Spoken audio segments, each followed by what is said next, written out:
Assalamualaikum warahmatullahi wabarakatuh. Ketemu lagi di dalam konten cerita wayang. Terima kasih kepada teman-teman yang sudah mengklik video ini dan selalu menyaksikan konten-konten terbaru daripada channel cerita wayang. Kali ini kita akan terus melanjutkan cerita tentang Raden Aladara dan Bambang Narayana.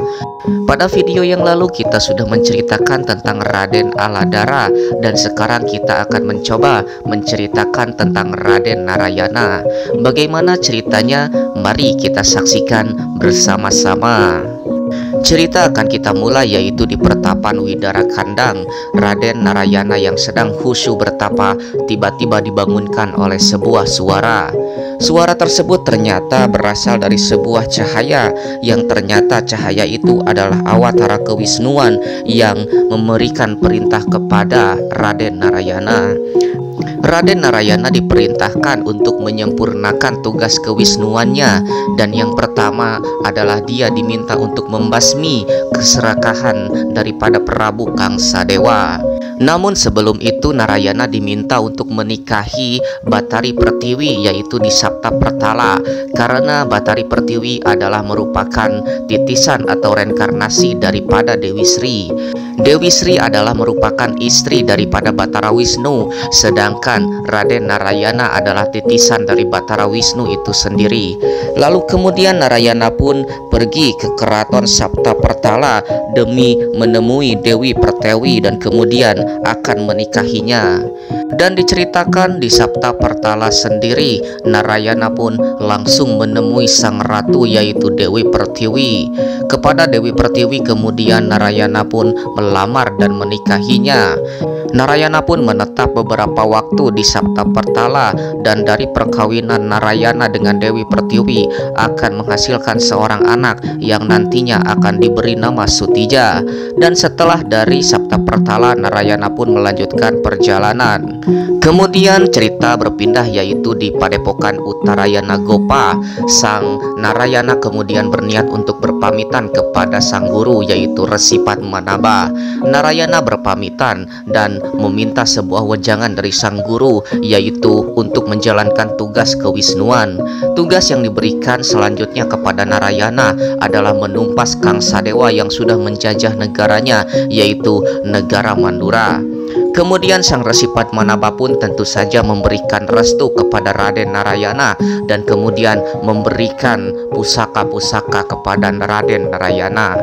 Pusaka-pusaka yang diberikan oleh Resi Padmanaba diantaranya adalah senjata cakra. Senjata cakra ini memiliki kemampuan untuk membunuh musuh yang sangat kuat dan dengan kesaktian yang sangat tinggi.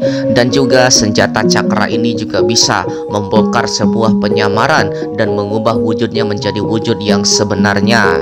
Yang kedua adalah sebuah pusaka yang merupakan sebuah kembang. Kembang itu dinamakan kembang Cangkok Wijaya Kusuma yang bisa menyembuhkan berbagai macam penyakit, bahkan penyakit kematian yang belum saatnya pun bisa disembuhkan alatan pelantara kembang Cangkok Wijaya Kusuma.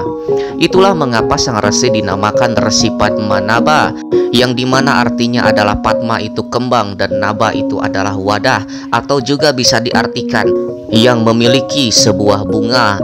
Dan dengan diberikannya kembang tersebut kepada Raden Narayana, Raden Narayana pun diminta untuk mengakui dan mengganti namanya menjadi Padmanaba. Kemudian sang guru pun setelah menyerahkan pusaka-pusaka tersebut meminta kepada Narayana untuk mengikuti atau melaksanakan ujian terakhir dari sang Resi Padmanaba. Ujian terakhir dari sang resi adalah melawan dirinya sendiri, yaitu Narayana harus bisa melawan daripada Resi Padmanaba. Lalu kemudian sang Narayana pun karena tidak punya pilihan dan merupakan salah satu ujian daripada sang guru, mengiyakan dan melaksanakan perintah sang guru. Narayana pun kemudian bertempur dengan sang Resi Padmanaba, dan tentu saja sang Resi Padmanaba bukanlah lawan daripada Raden Narayana. Namun kemampuan Narayana sudah banyak meningkat, dan kemudian Resi Padmanaba pun memberikan sebuah nasihat dan memberikan pusaka yang terakhir. Resi Padmanaba sudah menyaksikan kemampuan daripada Raden Narayana yang sudah siap demi memberantas keserakahan daripada Prabu Kangsadewa. Lalu kemudian sang Resi Padmanaba pun menyuruh kepada anak muridnya yaitu Raden Narayana untuk mendekat ke hadapannya. Kemudian Narayana pun diminta untuk menghulurkan kedua tangannya dan tangan Narayana pun dipegang oleh sang Resi Padmanaba.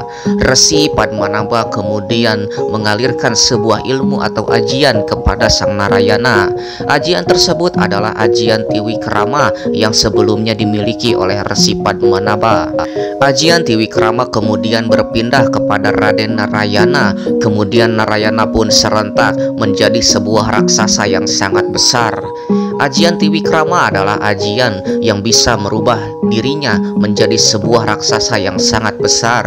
Raksasa itu setinggi langit, bahkan lebih tinggi dari sebuah gunung, dan pohon-pohon yang sangat besar hanya berjarak antara mata kaki daripada raksasa tersebut. Ajian Tiwikrama sebenarnya adalah ajian kewisnuan yang hanya dimiliki oleh titisan daripada Batara Wisnu. Dengan dimilikinya ajian Tiwikrama tersebut, kemudian Narayana pun bisa mengemban tugas sebagai titisan Batara Wisnu. Dan kemudian setelah Tiwikrama menitis kepada Raden Narayana, sang Resi Padmanaba pun menitis kepada Raden Narayana.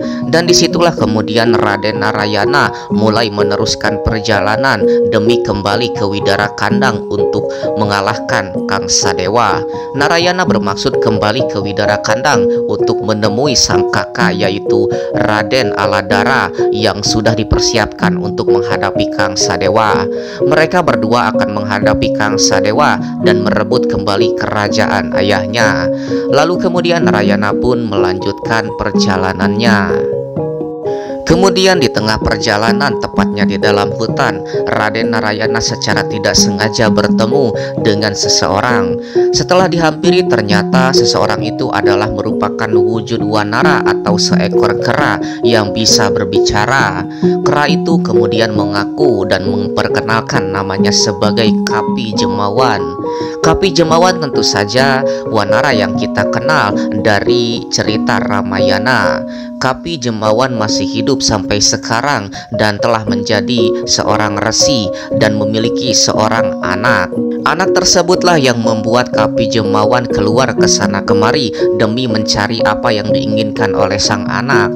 Sang anak yang bernama Dewi Jembawati bermimpi bahwasanya di dalam mimpinya dia bertemu dan menikah dengan seorang pemuda yang bernama Narayana.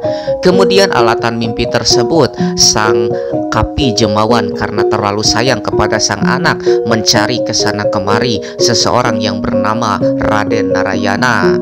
Kemudian Kapi Jemawan pun menghampiri Raden Narayana demi menanyakan maksud daripada sang Kapi Jemawan. Kapi Jemawan kemudian menanyakan kepada Narayana apakah dia pernah menemui seseorang yang bernama Narayana.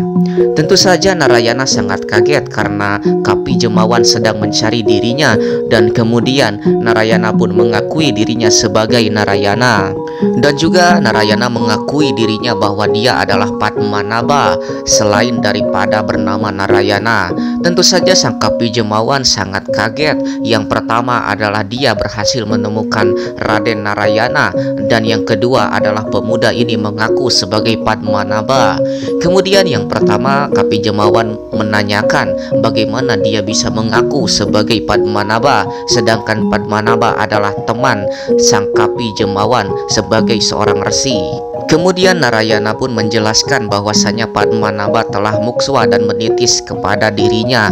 Kemudian Narayana diminta untuk menggunakan namanya yaitu Padmanaba. Kemudian Kapi Jemawan pun menanyakan apakah benar dia bernama Narayana. Dan Narayana pun kemudian mengiyakan bahwa dia adalah Narayana. Kapi Jemawan pun sangat kaget dan kemudian menceritakan apa yang dialami oleh anaknya.